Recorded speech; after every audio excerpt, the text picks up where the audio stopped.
Un saludo a todas las personas que se conectan a esta hora, a esta transmisión de El Tiempo y eltiempo.com. Yo soy Camilo Castillo, periodista de política, y hay dos temas que han ocupado la agenda política en las últimas horas. Por un lado, la salida de Nilo Rueda como alto comisionado de paz y la llegada de Oti Patiño, y por el otro, las palabras del ministro de Salud luego de la reunión entre el presidente Petro y el exmandatario Álvaro Uribe en lo relacionado a la reforma a la salud. Y para hablar de esos dos temas, hoy nos acompaña el senador Ariel Ávila de la Alianza Verde. Senador, ¿cómo está?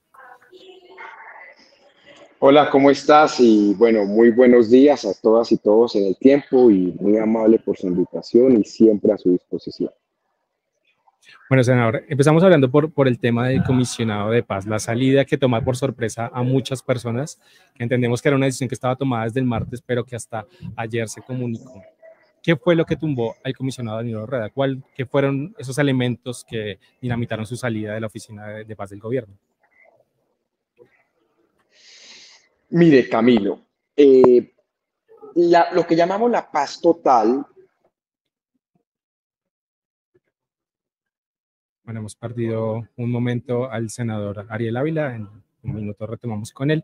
Estábamos hablando justamente de esa decisión del presidente Petro de sacar o de pedir la salida del alto comisionado para la paz, Danilo Rueda, quien llevaba en el cargo desde hace 13 meses, estaba a cargo de la política de paz del gobierno, estaba liderando las negociaciones de paz con el gobierno, y ya hemos retomado con el senador Ariel Ávila. Qué Senador, pena, nos Camilo, escucha que se perfecto, ¿cierto? cayó. Puede retomar.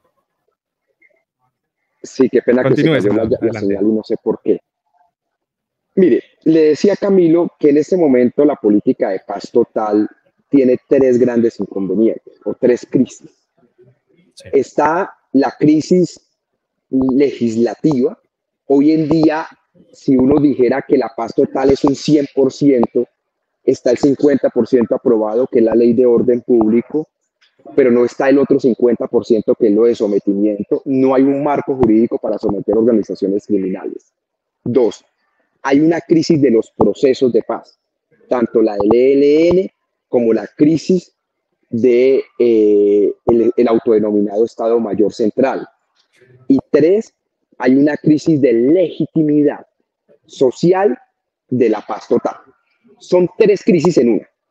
La salida de Danilo Rueda intenta solucionar la tercera crisis, la de legitimidad, para darle un nuevo aire a la paz total, al alto comisionado, pero no está solucionado ni la primera ni la segunda crisis. De tal forma que si el gobierno no toma algunas decisiones, en 2 meses estamos igual en otra crisis. ¿Qué es las decisiones que tiene que tomar el gobierno? Son dos. La primera es saber hasta dónde le apuesta a diferentes procesos, sobre todo con el autodenominado Estado Mayor Central. Es decir, si está dispuesto a seguir o si es mejor levantar en algún momento y esperar que con el tiempo, en 2, 3, 4, 5, 10 años, se intente otra vez. Y eso es una decisión. ¿Cuáles son las líneas rojas? Y la otra decisión es el método, que fue lo que le falló a Danilo. Yo siempre he dicho esto. En el gobierno Santos estaba claro el método, no tanto el fin. En el gobierno Petro está claro el fin, no el método. Pues hay que solucionar el... Sí, bueno, hemos perdido nuevamente al senador Ariel Ávila, que nos estaba hablando de, para él, cuáles son los tres grandes problemas que hoy enfrenta la política de paz total del gobierno. Retomando un poco lo que nos decía, él hablaba por un lado de una crisis en los procesos de negociación, por otro lado un problema o una crisis en lo que tiene que ver con la confianza de la población civil. Senador, lo volvemos a tener aquí en vivo, hemos tenido algunos problemas de conexión. Pero bueno, retomando un poco, usted hablaba de tres grandes problemas, de tres grandes crisis que enfrenta la paz total, y me quiero detener en el segundo, que es lo que tiene que ver con los procesos de negociación.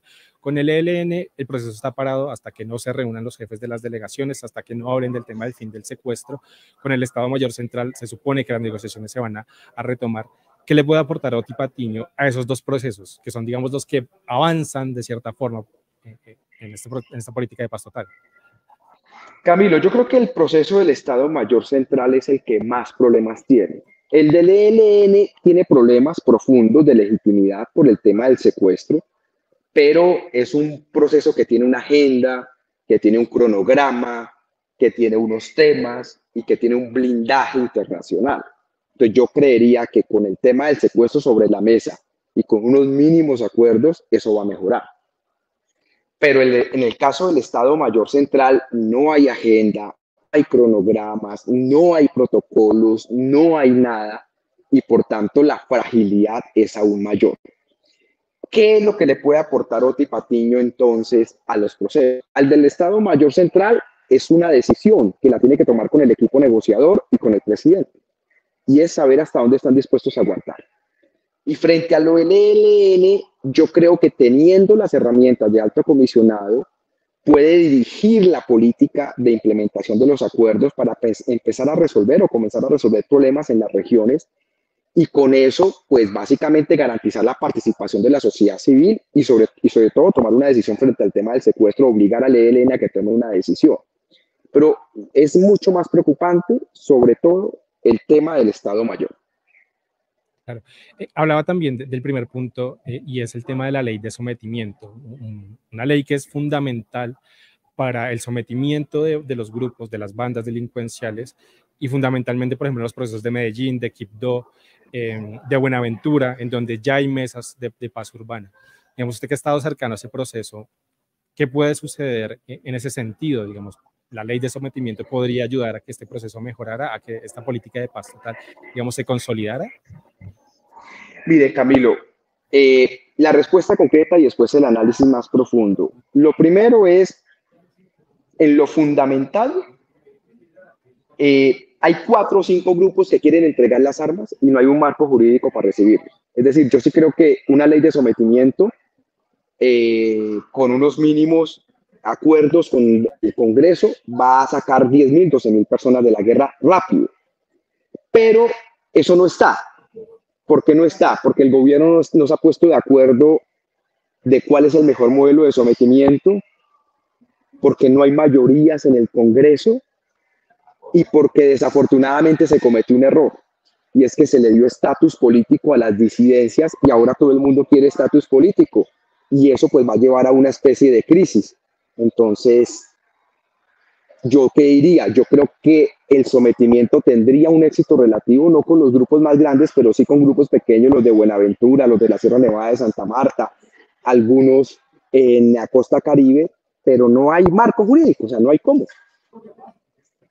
Claro, uno lo que habla y lo que percibe hablando con analistas y con personas que están cercanos a los procesos de paz es que decían Danilo Rueda tenía demasiadas tareas, demasiadas labores, tenía no solo a cargo la tarea de los procesos de paz, sino también estaba a cargo de los procesos de implementación del acuerdo de paz.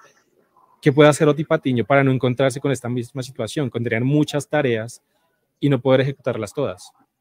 Yo le decía a Camilo que Oti tiene que tomar una decisión y es que uno de los errores de Danilo Rueda es que, como decía mi abuela, intentaba cantar y silbar a la vez, lo cual es muy difícil. O usted canta o usted silba, pero no las dos a la vez es muy, muy difícil. Entonces la decisión es, ¿se dedica a coordinar todas las negociaciones y a ser un negociador? ¿O se dedica a ser el soporte técnico de las negociaciones y a la implementación del acuerdo de 2016?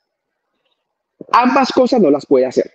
Entonces yo esperaría que si Oti acepta ese cargo, tiene que dejar de ser jefe negociador con el ELN y que eso lo asuma el senador Iván Cepeda, por ejemplo, cualquier otro. Sí. Pero no puede hacer ambas porque no va a poder cumplir. Vuelvo y repito, ese fue el principal error de Danilo. Claro, hablábamos ahorita de este proceso con el Estado Mayor Central que pues ha estado lleno de tropiezos desde que inició el proceso, desde que se anunció un cese del fuego en enero, que no se sabe realmente si se cumplió, el presidente Petro anunció que se rompía esta tregua y hace algunos meses en Tibú se instaló oficialmente la mesa. ¿Qué le puede aportar Oti Patiño a este proceso? Un proceso que ya tiene a Camilo González Pozo como, digamos, el jefe de la delegación y la cabeza de ese proceso de diálogo. No, yo creo que lo que tiene que aportar Oti o cualquiera que llegue es básicamente concreciones sobre los límites del Estado para aguantar este proceso, que es el que tiene mayor crisis porque no hay agenda, no hay cronograma, no hay nada. Y es básicamente que en una conversación sincera con el presidente se digan hasta dónde el Estado está dispuesto a llegar en las líneas rojas y si no está dispuesto a ceder en muchas cosas, pues es mejor levantar la negociación. Esa es una conversación que la tiene que liderar Oti con Camilo González, que es el jefe negociador por parte del Estado, y con el presidente. Y hay que tomarlo con tranquilidad, si no es el momento, no es el momento, pero son decisiones que se hay que tomar. Esto es un problema de decisión, hasta dónde se está dispuesto a aguantar o a llegar. Y una vez se tenga claro eso, se decide si se continúa o no. Digamos que ahora el proceso con el ELN queda pues sin su cabeza. El presidente ayer, o en un comunicado de la presidencia, anunciaba que él iba a dejar de ser el jefe de la delegación del gobierno. ¿Cómo cree que puede tomar esto los delegados del ELN en la mesa?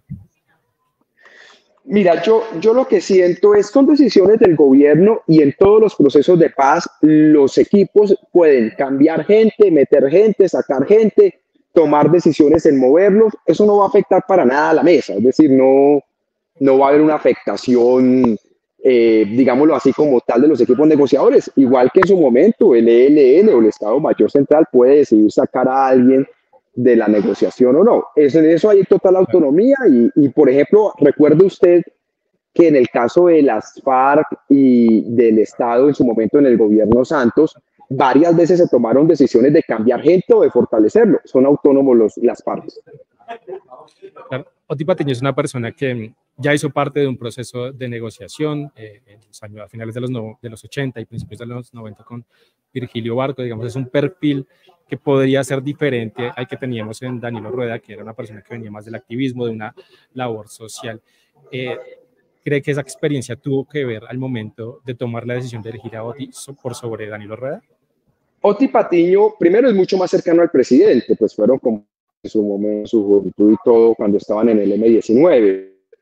Segundo, es un hombre que se ha movido muy bien en la negociación con el ELN, pero creería yo que la razón por la que lo meten es por el tema de decisión. Yo creo que había un problema muy duro de decisión en Danilo Rueda, y yo creo que en eso Oti sí tiene más, digamos, mayores niveles de conclusión a la hora de tomar una decisión, y yo creo que por eso es que lo meten. Pero fíjese usted que aquí pasa lo que pasó en los cambios ministeriales. El gobierno o el presidente mete a alguien más petrista del que estaba en este cargo, como en muchos ministerios. No es que abre eso a otros sectores políticos, se cierra con sus propias filas, con su propia persona. Entonces, yo esperaría, vuelvo y repito, que Oti tuviera la capacidad de definir muchos de los temas de lo de la paz total, entre otras cosas, por ejemplo, el tema de la implementación del acuerdo de 2016, que este gobierno pues habla mucho, pero no es capaz de implementar nada. Es decir, ha hecho menos de lo que hizo el propio gobierno Duque, que claramente dijo que lo iba a sabotear. Entonces ahí hay que tomar decisiones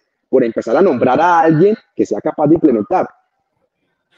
Claro, senador. Cambiando un poco de tema, quisiera que empezáramos a hablar del otro tema que, digamos, copa la agenda política en este momento en el país, y es que ayer el ministro de Salud, luego de la reunión del presidente Petro con el expresidente Uribe, habló un poco de la coalición de gobierno y de lo que él considera la oposición, y de lo que él considera que es estar del lado digamos, de esta administración.